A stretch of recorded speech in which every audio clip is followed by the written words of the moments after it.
അങ്ങനെ Switzerland വ്ളോഗിന്റെ part 2 നിങ്ങൾക്ക് സ്വാഗതം. ഫസ്റ്റ് പാർട്ട് നിങ്ങളെല്ലാവരും കണ്ടു കാണുമെന്ന് വിചാരിക്കുന്നു. അല്ലേ? കാണാത്തൊരു കാണണേ. നമ്മൾ എവിടെയായിരുന്നു നിർത്തിയത്? നമ്മൾ ലുസേണിലായിരുന്നു താമസിച്ചത്. അവിടുന്ന് രാവിലെ എണീറ്റു. നമ്മൾ ലുസേണിലെ സെക്കൻഡ് ഡേ ആണ്, സ്വിറ്റ്സർലൻഡിലെ സെക്കൻഡ് ഡേ ആണ് കേട്ടോ. അങ്ങനെ നമ്മൾ അവിടുന്ന് രാവിലെ എണീറ്റിട്ട് നമ്മൾ ആദ്യത്തെ പ്ലാൻ നമുക്ക് മൗണ്ട് തിത്ലിസിൽ പോവാണെന്നായിരുന്നു വിചാരിച്ചത്. പക്ഷേ നമ്മൾ പോയ സമയത്ത് എന്തോ ചെറിയ അറ്റകുറ്റപ്പണികളായിട്ട് മൗണ്ട് തിത്ലിസ് അടച്ചിരിക്കുമായിരുന്നു. അപ്പോൾ ലുസേണിന്റെ അടുത്തുള്ള ഒരു മൗണ്ടനാണ് മൗണ്ട് പീലാത്തോസ്. അപ്പോൾ നമ്മൾ അങ്ങോട്ട് പോകാൻ വേണ്ടി റെഡിയായി. നമ്മൾ നമ്മുടെ റൂമിന്റെ അടുത്തുള്ള ഒരു ബസ് സ്റ്റേഷനിൽ വന്നു. 1 നമ്പർ എന്തോ തോന്നുന്നു ബസ്സിന്റെ നമ്പർ. അങ്ങനെ അവിടുന്ന് നമ്മൾ പീലാത്തോസ് മൗണ്ടൻ ലക്ഷ്യമാക്കി നീങ്ങിത്തുടങ്ങി. പീലാത്തോസ് കുറച്ച് അരമണിക്കൂർ ദൂരേ ഉള്ളൂ. എവിടെയാ? നമ്മുടെ ഈ ലുസേൺ സ്ഥലത്ത് നിന്ന്. അങ്ങനെ ഇതിന്റെ താഴ്വാരത്ത് നമ്മുടെ ബസ് കൊണ്ട് നിർത്തും. അങ്ങനെ അവിടെ നിർത്തിയിട്ട് നമ്മൾ കുറച്ച് കയറ്റം കയറണം, ശകലം ഒന്ന് നടക്കണം. അങ്ങനെ അവിടുന്ന് ഞങ്ങൾ പതുക്കെ നടന്ന് മേളിലോട്ട് പോയി. അങ്ങനെ നടന്ന് മേളിലോട്ട് പോയിട്ട് അവിടെ ഒരു സ്റ്റേഷനുണ്ട്. അപ്പോൾ അതിൽ നിന്ന് നമുക്ക് കേബിൾ കാർ കിട്ടും. അപ്പം നമുക്ക് ഈ കേബിൾ കാർ നമ്മൾ സ്വിസ് പാസ് എടുത്തിട്ടുണ്ടായിരുന്നല്ലോ 6 ഡേയ്സിൽ. അതുകൊണ്ട് നമുക്ക് ഹാഫ് പ്രൈസ് അടച്ചാൽ മതി. സ്വിസ് പാസ് ഉള്ളത് കൊണ്ട് അത് 80 യൂറോ സംതിങ് ആയിരുന്നു നമ്മൾ 3 പേർക്കും അടച്ചത്. അല്ലായിരുന്നെങ്കിൽ നമ്മൾ ഫുൾ അടിക്കണം. സ്വിസ് പാസ് എടുത്താൽ ഇങ്ങനെയും കുറച്ച് ആക്ടിവിറ്റിയിൽ നമുക്ക് കുറച്ച് ഗുണമുണ്ട് കേട്ടോ. അങ്ങനെ നമ്മൾ ഈ മൗണ്ട് പീലാത്തോസിൽ പോകണമെങ്കിൽ നമ്മൾ ആദ്യം അവിടുത്തെ ഇങ്ങനെ കേബിൾ കാർ ഇങ്ങനെ കറങ്ങിക്കൊണ്ടിരിക്കും. ആളുണ്ടെങ്കിലും ഇല്ലെങ്കിൽ ഇതിങ്ങനെ പോയിക്കൊണ്ടിരിക്കും. അതിലേക്ക് നമ്മൾ ഓടിക്കയറണം, നമ്മൾ ജസ്റ്റ് കയറണം. അങ്ങനെ നമ്മൾ ഈ കേബിൾ കാർ കയറി. ഈ കേബിൾ കാറിൽ ഞാനിങ്ങനെ ഫസ്റ്റ് ടൈമാണ് മൗണ്ടിലേക്ക് പോകുന്നത് കയറുന്നത് കേട്ടോ. അപ്പോൾ ആദ്യം കുറച്ച് കംഫർട്ടായിട്ട് ഇരിക്കാൻ ഒക്കെ കുറച്ച് ബുദ്ധിമുട്ടായിരുന്നു. പിന്നെ നമ്മൾ ജസ്റ്റ് കുഴപ്പമില്ല, അത് നമ്മൾ പോവും വീഴും എന്നൊക്കെ ഒരു ഡൗട്ട്. പിന്നെ പക്ഷെ സ്മൂത്തായിട്ട് ഒരു പേടിയും വേണ്ട, ധൈര്യമായിട്ടിരുന്നു. പിന്നെ അങ്ങ് സ്മൂത്തായി, പിന്നെ നല്ല ധൈര്യമായി, പിന്നെ സുഖമായിട്ടിരുന്നു. അപ്പോൾ അതായത് ഇത് ഇങ്ങനെ പോവാണ്. അപ്പോൾ നമുക്ക് ഈ താഴോട്ടുള്ള കാഴ്ചകൾ കാണാൻ നല്ല രസമാണ് കേട്ടോ.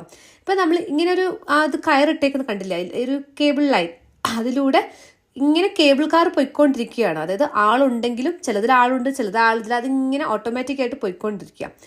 അപ്പം നമ്മളൊരു കുറച്ച് ദൂരം വരെ ഈ കേബിൾ കാറിൽ പോകണം. അത് കഴിഞ്ഞിട്ട് ഒരു ഗൊണ്ടോള എന്ന് പറഞ്ഞ ഒരു വലിയ ഒരു ഇതുണ്ട്. അതിൽ കയറിയിട്ട് നമ്മൾ മൗണ്ട് പീലാത്തോസിൽ കൊണ്ടുപോകും. അപ്പം അങ്ങനെ ലുസേണിന്റെ കാഴ്ചകൾ കണ്ട് ഞങ്ങളിങ്ങനെ കേബിൾ കാറിൽ പോയിക്കൊണ്ടിരുന്നു. നല്ല രസമുണ്ടായിരുന്നു കേട്ടോ. താഴ്വാരത്ത് നമുക്ക് ലേക്ക് കാണാം. കുറച്ച് മരങ്ങളുടെ മുകളിലൂടെ ഒക്കെ ഇങ്ങനെ പതുക്കെ ഇതിങ്ങനെ നീങ്ങിക്കൊണ്ടിരുന്നു. അങ്ങനെ മൗണ്ട് പീലാത്തോസ് ലക്ഷ്യമാക്കി ഇങ്ങനെ പതുക്കെയാണ് പോകുന്നത് കേട്ടോ. വളരെ പതുക്കെയാണ്. അപ്പം ഈ താഴെ ഇങ്ങനെ പൈൻ മരങ്ങളുടെ മുകളിൽ കൂടൊക്കെ നമ്മളിങ്ങനെ പോകുന്ന കാണാൻ നല്ല രസമുണ്ടായിരുന്നു. ലുസേൺ നഗരം നമുക്ക് കാണാം. പിന്നെ അവിടെ ഇവിടെയൊക്കെ ഇങ്ങനെ കാണാൻ പറ്റും. കുറച്ച് നേരം ഇങ്ങനെ ഈ പച്ച വിരിച്ച ഇതായിരിക്കും താഴെ. പിന്നെ കുറച്ച് നേരം ഭയങ്കര മരങ്ങളുടെ കൂട്ടം തന്നെയാണ്. അപ്പോൾ താഴോട്ട് നോക്കുമ്പോൾ ഫുൾ മരങ്ങൾ. കുറച്ച് കഴിയുമ്പോൾ വീണ്ടും നല്ല പച്ച പരവാതിനി പോലെ ലാൻഡ്സ്കേപ്പ് ആയിരിക്കും താഴോട്ട് നോക്കുമ്പോൾ. കുറച്ച് ദൂരം ഉണ്ട് ഇങ്ങനെ.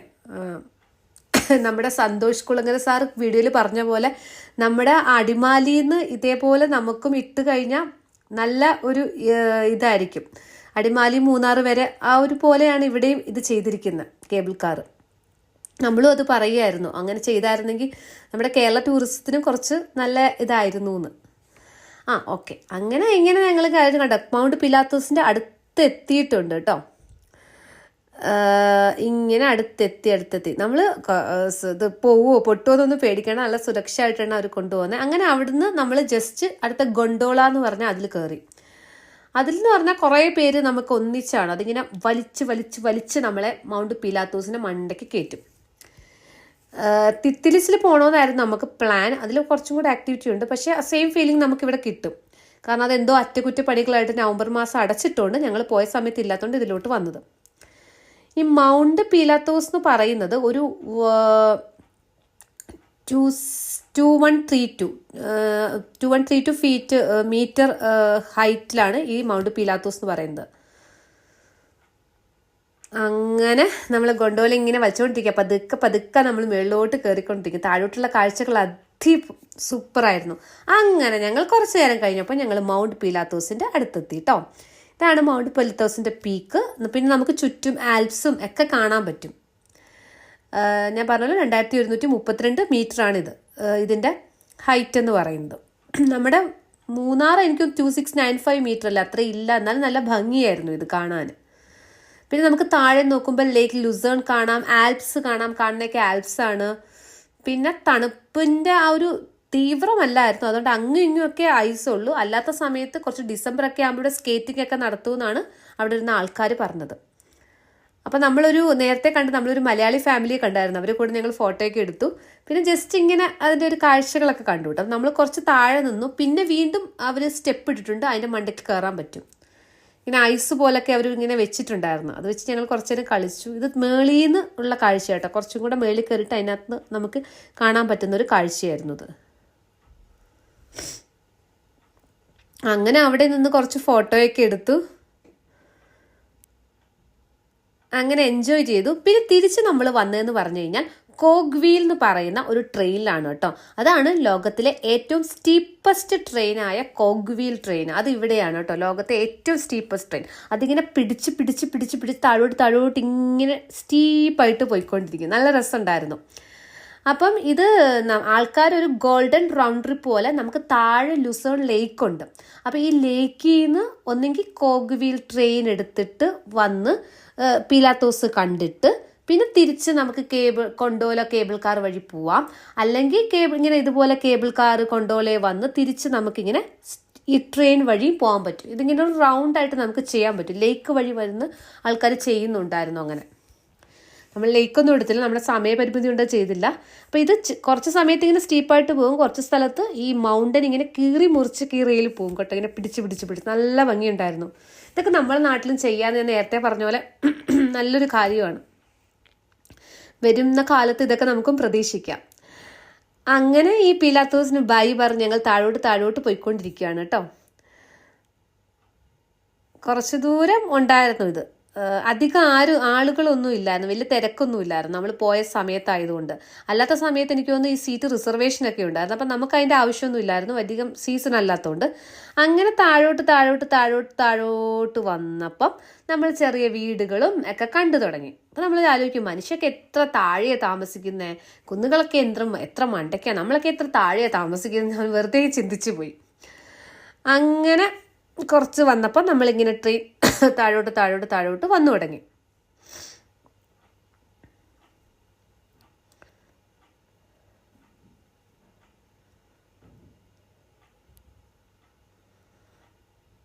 അതിലിരിക്കുന്ന യാത്ര നല്ല രസം കേട്ടോ. അതിങ്ങനെ നമ്മൾ ചെരിഞ്ഞാണ് നമ്മൾ ഈ ട്രെയിൻ പോകുന്നെങ്കിൽ നമ്മൾ അതിൻ്റെ അകത്ത് നമുക്ക് ഫീൽ ചെയ്തില്ല. ജസ്റ്റ് ഒരു കുലുക്ക് അങ്ങോട്ടും ഇങ്ങോട്ടും ജസ്റ്റ് മാത്രമേ തോന്നത്തുള്ളൂ. അങ്ങനെ ചരിവൊന്നും നമുക്കൊന്നും ഒരു ഫീലിംഗും നമുക്ക് വരില്ല. അത് കേബിൾ കാറിലായാലും കൊണ്ടോയിലെ പോയാലും എല്ലാത്തിലും അങ്ങനെ തന്നെയാണ്.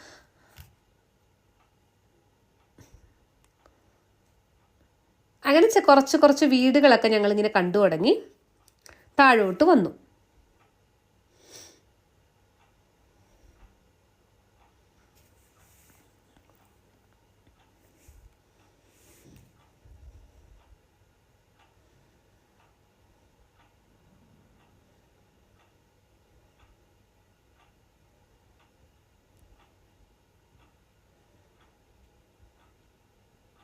കണ്ടോ, ഞാനൊരു ലേക്ക് പറഞ്ഞില്ലേ, ഇതാണ് ആ ലേക്ക്.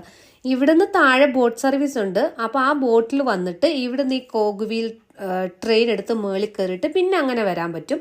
അല്ലെങ്കിൽ തിരിച്ച് ഇതേപോലെ വന്നിട്ട് പിന്നെ ലേക്ക് വഴി ആൾക്കാർക്ക് വേണമെങ്കിൽ പോവാം. ആ ഒരു സീസണിൽ അത്ര ലേക്ക് ആക്റ്റീവ് അല്ലായിരുന്നു. അങ്ങനെ ഞങ്ങൾ പതുക്കെ ഈ മലയുടെ അടിവാരത്തെത്തി കേട്ടോ. ഇതാണ്ട്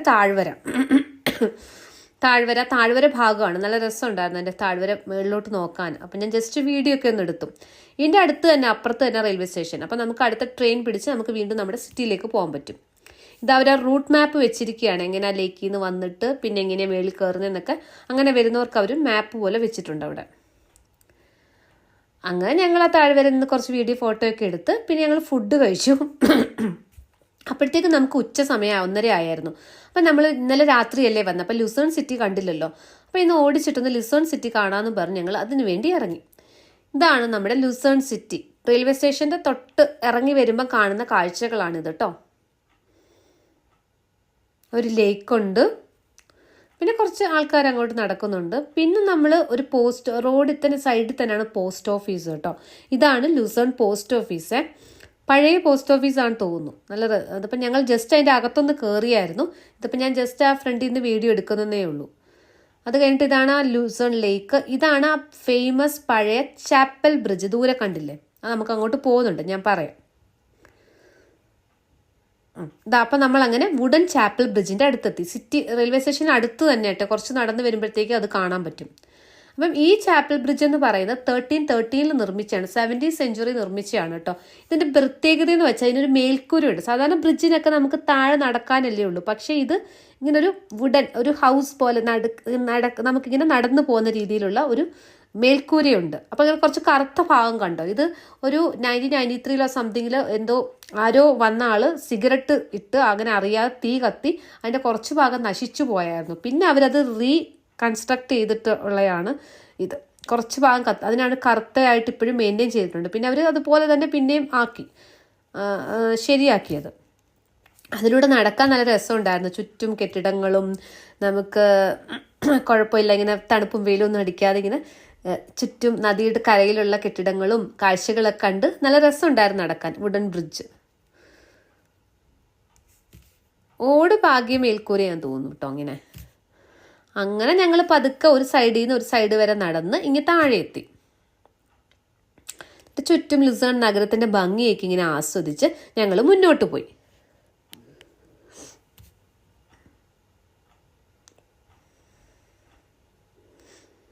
അപ്പോൾ അവിടെ പോയ ഒരു ചർച്ചാണ് കേട്ടോ. ഇവിടെ സ്വിറ്റ്സർലൻഡിൽ കൂടുതൽ പ്രൊട്ടസ്റ്റൻസ് ചർച്ചുകളാണ് തോന്നുന്നു കൂടുതൽ. കാരണം ആ ഒരു മറ്റ് കാത്തലിക്സ് യൂറോപ്പിലെ കാത്തലിക് ചർച്ച് പോകുന്ന വ്യത്യാസമായിട്ട് അവിടെ അങ്ങനെ ഒന്നും രൂപങ്ങളൊന്നും വെച്ചിട്ടില്ലായിരുന്നു. അങ്ങനെ ജസ്റ്റ് ഞങ്ങൾ പോകുന്ന വഴിക്ക് ഒരു ഓൾഡ് സ്വിസ് ഹൗസ് എന്ന് പറയുന്ന ഒരു വീടിങ്ങനെ എഴുതി വെച്ചിട്ടുണ്ടായിരുന്നു. അപ്പം ഞങ്ങൾ ജസ്റ്റ് അതിൻ്റെ വീഡിയോ ഒക്കെ എടുത്തിട്ട്, ഇതൊന്നും ഓൾഡ് സ്വിസ് ഹൗസ് അവിടെ ഇങ്ങനെ എഴുതി വെച്ചുകൊണ്ട് അതിൻ്റെ വീഡിയോ ഒക്കെ എടുത്തിട്ട് ഞങ്ങൾ പതുക്കെ ലയൺ മോണുമെന്റ് എന്ന് പറഞ്ഞാൽ പ്രശസ്തമായ അവിടെ എത്തി. ലയൺ മോണുമെന്റ് അടുത്തെത്തി.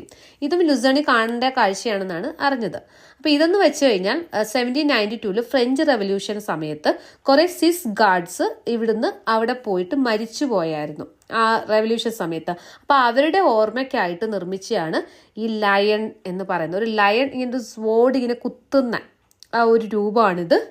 ഒരു ബിഗ് ലയൺ ആണത്. അപ്പം അത് എല്ലാവരും വന്ന് അതിൻ്റെ വീഡിയോയും ഫോട്ടോ ഒക്കെ എടുക്കുന്നു. അപ്പം ഞാനും അതും ജസ്റ്റ് ഇങ്ങനെ എടുത്തു. അവിടെ നിന്ന് കുറച്ച് ഫോട്ടോ ഒക്കെ എടുത്തു കേട്ടോ.